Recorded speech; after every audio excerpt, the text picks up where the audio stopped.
the creator of Speechless, Scott Silveri. I mean, yeah. What about Scott? Oh. Hey,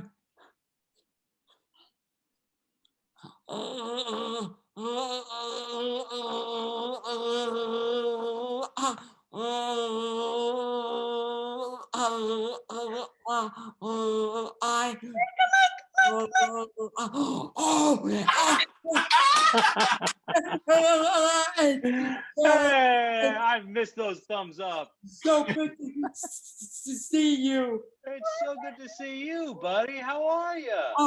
Oh, good. And you? I'm great. I'm just thrilled. I'm thrilled I wasn't put on camera at a moment I was picking my nose. This is fantastic.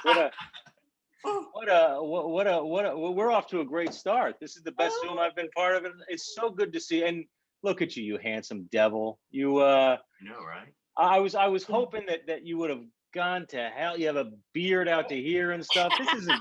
This isn't how a man should look in COVID. You look fantastic. It's good to see you, Kelsey. How are you, sweetheart? Good to see you. I'm doing well. How are you? Everything's great. Everything's great. We're all healthy and well, and no complaints. A little cooped up, but nothing compared to what a lot of people are going through. So I cannot complain. We're doing very well. We got the family together. Everything's good. Hi, David. How are you, sir? Good. How are you? I mean, thank you so much for coming. Thank you for having me. This is the easiest engagement I've ever had. You gave me an excuse to take a shower, which is rare, and I don't have to drive. But I know I was like, I've been cutting down my showers too, and I said I better take one today. See, I have the COVID hair. I'm gonna audition for Tarzan's father. But it's all more work. It's okay. Oh my gosh. So Scott, how did you decide that Micah was the one for the role? Well, Micah made that decision very, very easy, I'll say. Our process, we went through a typical television pilot casting process.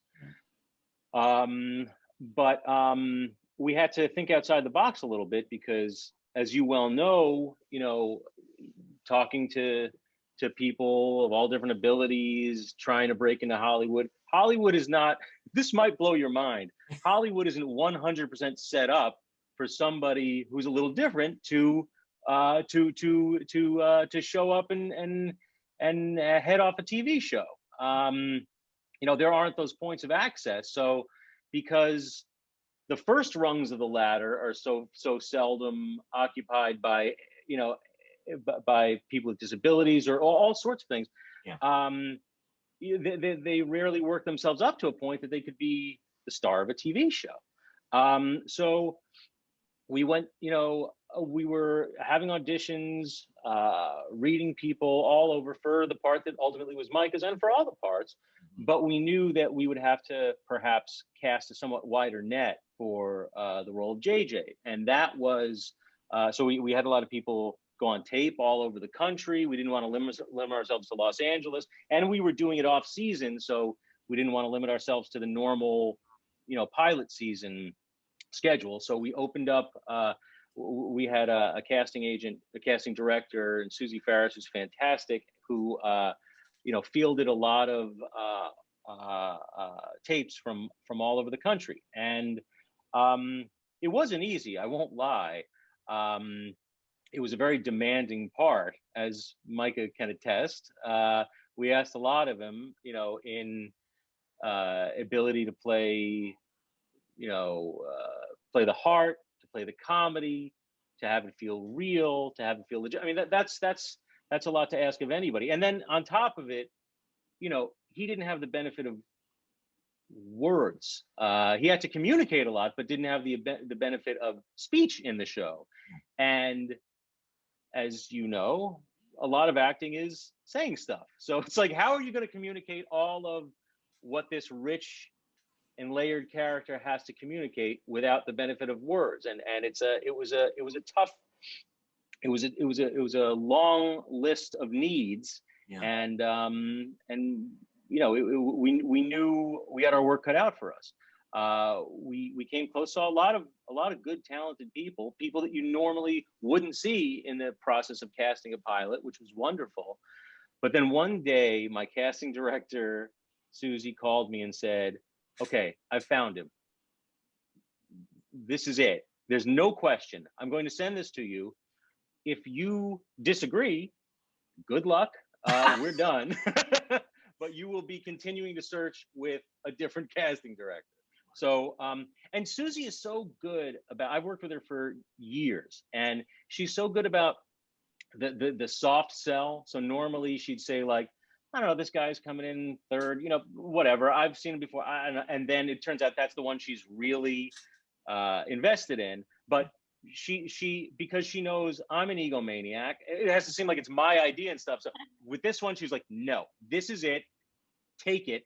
And I popped it in, and I felt exactly as she did. You know, it was just, oh, this is everything we're looking for and more. And I mean, to that point, to be totally honest, because there were very few examples of someone like Micah in a lead role in a show, I didn't take it as a given that we'd be able to cast it. Right. Well, I've been part of other projects that, you know, you just can't find the guy, can't find the gal, and okay, but it seemed worth trying for. And he is the young man who made it possible to do this show that I really loved and enjoyed and remain very proud of. Well, what's so amazing too is how you went after it. You and your casting director and your crew went after trying to find the right person, and then of course came across this.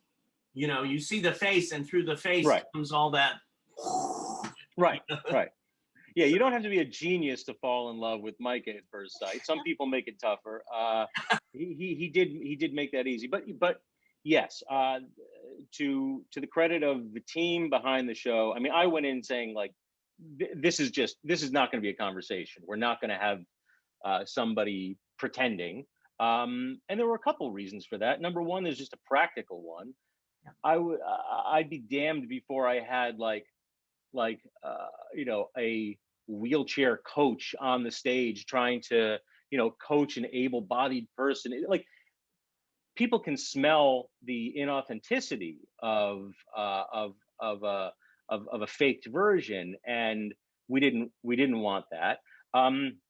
It's something that perhaps is possible in movies sometimes. I'm not a fan of it, but in movies you can take the time and really look out for the authenticity of it a little more. In TV, it just all moves so fast, as I'm sure you remember, Micah. It's like you show up, you rehearse it for a minute, you shoot it, you move on. So we weren't going to lose days to this. That's the practical side. And on the other side was, well, it's just the right thing to do. I think it's objectively the right thing to do, to include people with disabilities, all kinds of people. It enhances the project, and it's the right thing to do. And I knew it was sensitive subject material, and that we were, you know, in being among the first to portray a family like the one we did, lead like the one that we did. We had a responsibility to get it right. I knew there were going to be a lot of opportunities to screw it up, and I was determined not to take the first opportunity to screw it up. I think, well, we could mess it up around the margins down the line, but, you know, we weren't gonna do a show that had at its heart, you know, inclusion and diversity and finding a place in the world and authenticity, and just give away the farm on the first choice we had. So thank you so much, God, for giving me a chance. I want you to know that you changed life. Wow, that's very generous of you. I mean, I can only say the same back to you. I hope, I don't doubt that we changed your life. I hope we changed it for the better. Oh, some days you might have disagreed. So some long days. I mean, it's a funny thing. The first time I talked to Micah, when I called him up to say you got the part, I didn't know exactly how old Micah was. He was playing, I guess 15, 16 in the show, and I said, and don't worry, I know you haven't been party to a lot of series before. It can be a lot of work, but the good news is, you're younger than 18, so it can only be so taxing to begin with. Right. We have to work around those hours because you have different hours with minors. And he told me, "Oh no, today's my 18th birthday." And I said, "Oh well, you're screwed then." we started from me, laying out this lovely cushy, and then hard cut to on the pilot, the very first episode. What time did we shoot that fair? We were shooting at 5 a.m. in the rain. In the rain. Yeah. Oh my God, the first one. Oh my God, yeah, and it set the tone. Yeah, it was a demanding show. We did a lot of scenes. I mean, we didn't want this to be. We didn't want to have an asterisk next to our show. Like, oh, isn't it nice that they're tackling the subject matter? I didn't want to be judged by a different set of criteria. We wanted to do a demanding show with a lot of scenes, with big production values and stuff. And so we didn't compromise at all. So, I mean, Micah compromised in terms of sleep a lot of the time, but them's the breaks. What you all brought, and the shows that you bring are from the heart and from humanity. And what I love about it is, especially with right now where the world is at, and there's the hate and the love and this and that, artists. And what you're doing is bringing people together through the art that you all do. Well, that's certainly the hope. I mean, I love a good joke as much as the next guy. I mean, that's really where I come from, and I mean, that's what I love to do. I'll sell out a character or a story for a joke in a heartbeat, sometimes to my detriment. But with this show, I came into the first season of production with the writers, proud of the pilot we had done, but not really sure what the template was going to be going forward. So I came up with a number of, bullseyes. Like, I don't know what the show is, but I know what it's not. Yeah. And I wanted to lay out a couple of things. And, among those 4 goals was like, it's not cynical.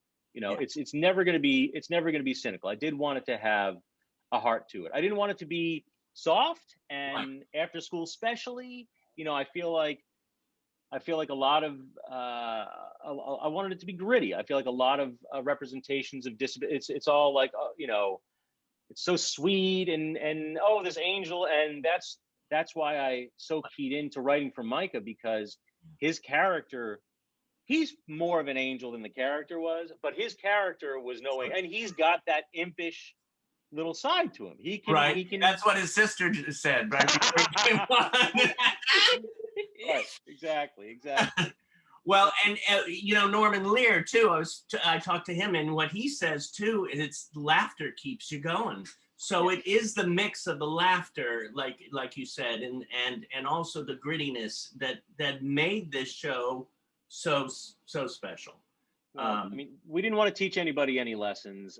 If there was an upside, we got to. I think there have been a lot of shows who have taken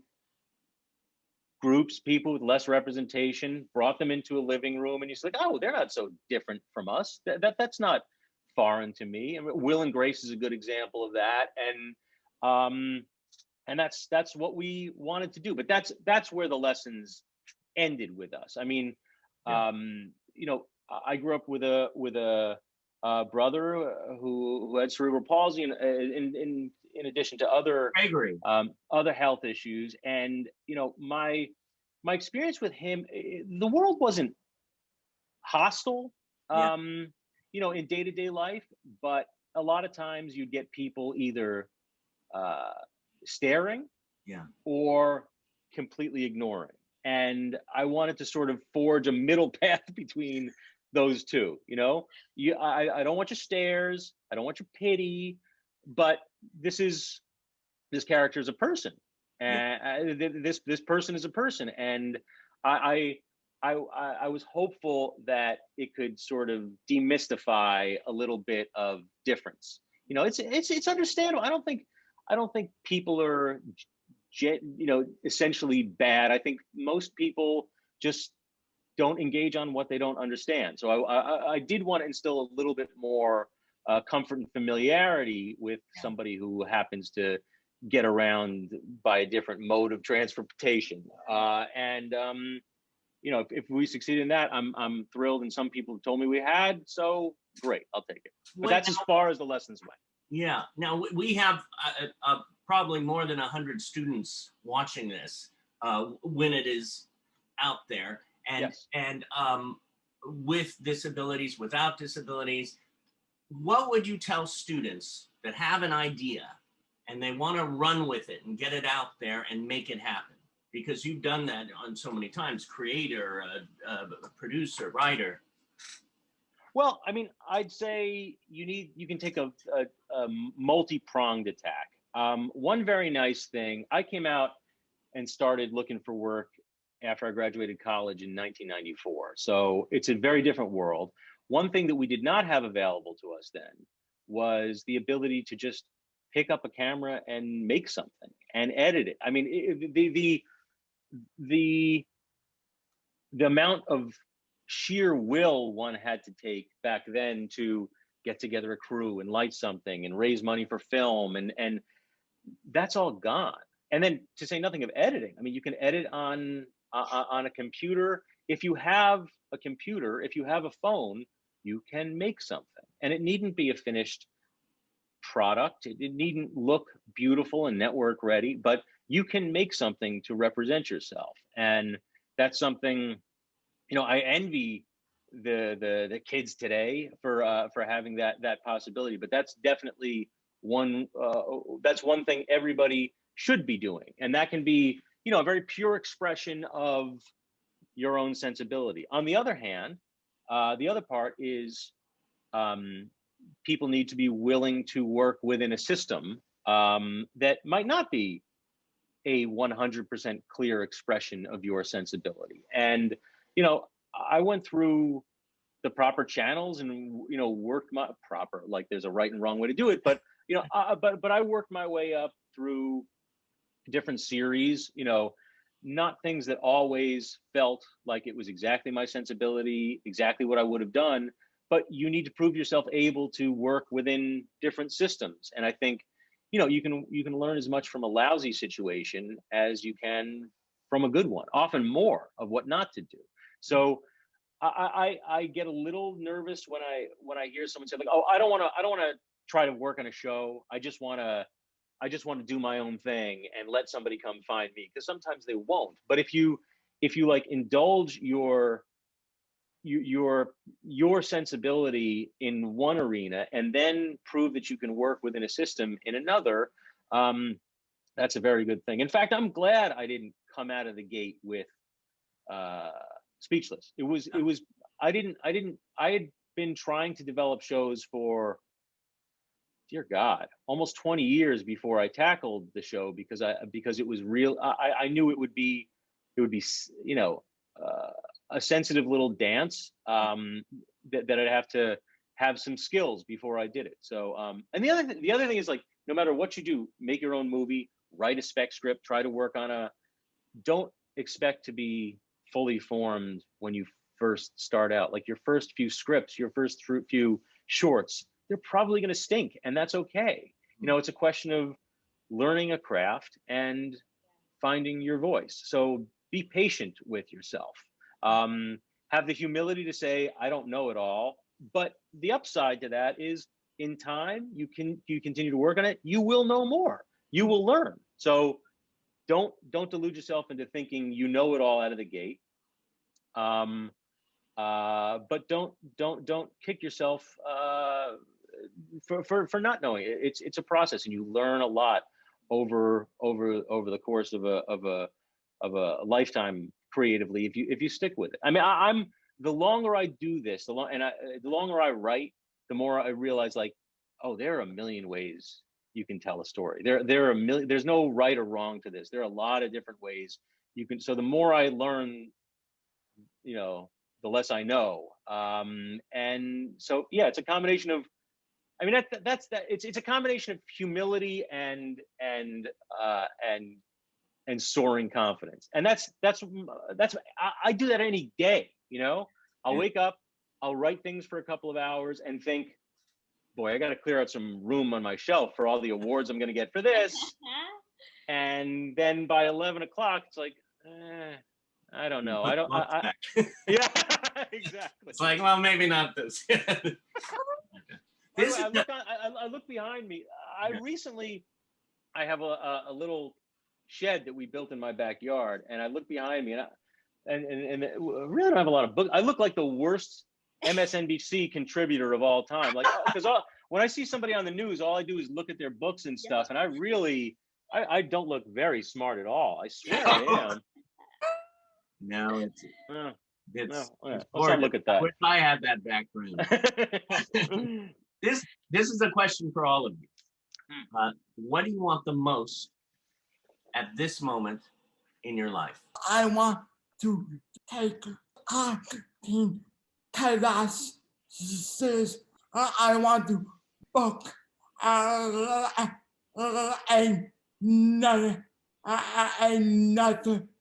TV. And I see you doing that too. I see you doing it. And like, what is it? De Niro and all those guys, they still take acting classes, it's always good to go to those acting classes. So I love that. And then I definitely see you like soon on another show. I mean, we need you on there. Yeah, right? Yeah. Oh. I think, in the midst of the pandemic, it's easy to kind of lose what you want, I think just creative fulfillment in a way that involves others, if that makes any sense. Like doing what I love and bringing others joy in the midst of it, which seems such a simple thing, but right now so complicated and so hard to figure out how to do. Yeah, it's a simple one. Yeah, I like yours. That's yeah, sign me up for that. I think related to that, I would love some balance, a little more balance, and I by that I mean, there were times that working together, Micah, how much time we would put in. And it's oftentimes feast or famine in what we do, and there were times then that I was working really grueling and ridiculous hours, and I have a young family, I have young kids, and I would leave Monday morning and say, okay, see you guys Saturday. On the soccer field where I have to referee at 7 a.m. But that's a complaint for a different Zoom. But and I was very creatively fulfilled at the time and had that collaboration that you're talking about, Kelsey, which is so much fun and so rewarding. But I wouldn't. There was no balance on that side. And now, for years I wished. Man, I wish I could have dinner with my kids every night, and I sure do now. I have lunch with them and I have breakfast with them, and I think it gets to the point, like, for a while they were surprised, like, boy, this is so great, Dad's around, and now it's like, shouldn't you be shooting something somewhere, maybe in Prague, sometime soon? So and I'm very grateful to be able to be, spending this time catching up with them. But I mean, you'd be shocked if you saw my day now. It's like, it's a lot less writing. It's a lot more opening of iPads and printing out things for class. And and ordering stuff on Amazon for projects. But so we're fortunate that we're able to be together, and that I'm able to work from home in so much as I do. But yeah, balance, a little bit of balance between the two would be nice. And I'd like to emerge from this with the best parts of this and the best parts of life as usual. So yeah, fingers crossed, but that's what we're trying to do. I'd love to be back on a stage with you, sir. I swear it would. I can piggyback on your wish as well. If and when I get another chance, believe me, you'll be getting a call. It's been a very quiet time right now. I mean, there's really, my few friends who were shooting things no longer are. It's this odd holding pattern. But yeah, you deserve that, and you've earned it, and I think the audience could use you too. Mm-hmm. Thank you so much. And your sister, I had the chance to work with a Fowler double shot in on one of the episodes, right? Yeah. I'm so glad we got to do that too. No kidding. It was like the second to last episode of the last season, and it was which we didn't know at the time it was the last season, but we didn't take anything for granted, so it got a little bucket listy at the end there. It was like, all right, let's make sure we don't leave anything on the table. In fact, we did so much stuff at the end that I wanted to make sure we did. If we had come back, I don't know what the hell we would have done. It's probably for the best. But yeah, you're a very talented panel here today. Yeah. Well, thank you all. I mean, again, to have this gorgeous brother and sister, and you could feel that energy. I was telling them, I looked at the pictures online, and then to see the energy and feel the energy together, and I was even, Scott, looking at your photos today and a few videos, and your eyes are so amazing because they're, they show how much love that you have within you. I told you I'm married, right? I told you we can take this private. All right, I got it. But that's but very flattering. You all know, and I swear I'm not trying to pick you up, but you have that sincerity, that love, and the humanity. You come across artists in quote Hollywood or the business that don't have that in their eyes. They have that. Yeah, I did that for a second, but and I identify with everybody here because you all have that love. So thank you for being here. Thank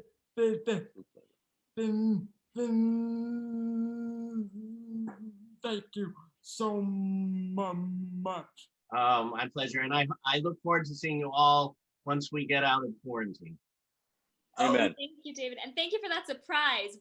I wasn't expecting that. Mike wasn't expecting that. That was the best. I didn't know if I was allowed to blow it. So Perfect. Thank you. Thank you, Dave. Thanks for bringing us together. I'll follow up with you guys later. Let's talk more. It's too good to see your faces. You too, David. You too. You too. A lot of fun. Good to see you. Yes. Thank you so much. See ya. Double thumbs up. Yeah. Come on, everybody. All four. 1, 2, 3. I want to see 8 thumbs. There we go.